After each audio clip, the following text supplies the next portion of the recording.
ভাই লঙ্কানদের বিপক্ষে টেস্ট সিরিজের জন্য বাংলাদেশ একটা দল ঘোষণা করছে। বাংলাদেশ একটা দল ঘোষণা করবে, কিন্তু সেই দলটা নিয়ে কোনো আলোচনা হবে না, সেই দলটা নিয়ে কথা বলার কোনো স্কোপ থাকবে না, সেই দলটা 100% অ্যাকুরেট হবে, এটা কখনোই সম্ভব না। বাংলাদেশ ক্রিকেটে এটা কখনোই সম্ভব না ভাই। তো এই যে দলটা দিছে, এই দলে খারাপ দিক ভালো দিক দুইটাই আছে। ভালো দিক বলতে গেলে একটাই আছে, সেটা একটু পরে বলি, আগে খারাপ দিকগুলাই বলি। এই যে এনামুল হক বিজয়, তাকে টেস্ট দলে কেন দরকার এই প্রশ্ন করতে গেলে এনামুল বিজয়ের যারা ফ্যান আছে তারা কমেন্টে এসে গালাগালি করেন ভাই। আমি তার বিপক্ষে না ভাই, আগে কি বলি শোনেন বোঝেন, তারপরে ইচ্ছা মতো গালাগালি করেন, সমস্যা নাই। তাকে হুট করে টেস্ট দলে ডাকা হলো জিম্বাবুয়ের বিপক্ষে। সেখানে একটা 39 নাকি 40 আর একটা কত জানি ইনিংস সে খেললো। এই ইনিংস খেলার পর সবাই তাকে নিয়ে বলা শুরু করলো, এনামুল হক বিজয় যেহেতু ন্যাশনাল টিমে ঢুকছে, তাকে মিনিমাম টেস্টে 10-12টা ম্যাচ সুযোগ দেওয়া দরকার ভাই।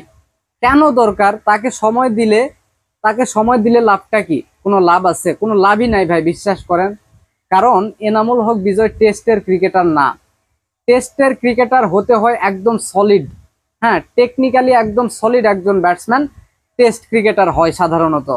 তো এনামুল হকের যে টেকনিকে প্রবলেম আছে, সেটা জিম্বাবুয়ের বিপক্ষে টেস্ট যেটা খেলছে, ওই খেলা যারা লাইভ দেখছেন তারাই খালি বুঝবেন ভাই। হ্যাঁ, তার যে ডিফেন্স করার ধরন, ওইগুলা দেখলেই বোঝা যায় আসলে তার আসলে টেস্ট ক্রিকেট খেলার ক্ষমতা কতটুকু। এখন আমি তার বিপক্ষে না, তাকে ন্যাশনাল টিমে চাই, কিন্তু ভাই টেস্ট ফরম্যাটে না। সে ভাই ওডিআই ফরম্যাটে রান করছে, টি-20 ফরম্যাটে রান করছে, আপনি কেন তাকে টেস্ট দলে ডাকবেন ভাই? এইখানে কোনো লজিক আছে? নাই। এখন আরেকটা কথা বলি অমিত হাসানকে নিয়ে। এই ছেলেটার কোনোভাবেই জাতীয় দলে জায়গা হচ্ছে না ভাই। কেন এর কথা বলতেছি? লাস্ট 3টা বছর ধরে ঘরোয়া ক্রিকেটে ন্যাশনাল লিগে সে 50+ অ্যাভারেজে ব্যাটিং করছে ভাই। 50+ অ্যাভারেজে ব্যাটিং করছে। বাংলাদেশের খুব কম ক্রিকেটার আছে, মানে বলতে গেলে নাই বললেই চলে, মানে 50-র উপর অ্যাভারেজে ব্যাটিং করে ঘরোয়া ক্রিকেটে। হ্যাঁ, এইরকম ক্রিকেটার বাংলাদেশে খুব একটা নাই। তো এই অমিত হাসান মানে টেস্টে, ঘরোয়া ক্রিকেটে টেস্টে এইরকম রান করতেছে 50+ অ্যাভারেজে, তবুও তবুও টেস্ট দলে তার জায়গা হচ্ছে না।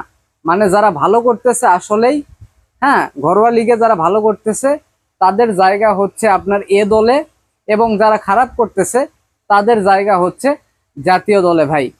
এই হয়েছে অবস্থা।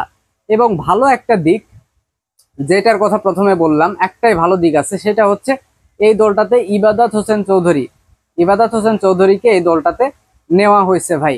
ফাইনালি ইনজুরির পর মোটামুটি 2 বছর পর ইবাদত হোসেন চৌধুরী জাতীয় দলে ঢুকলো। এইটা একটা ভালো দিক।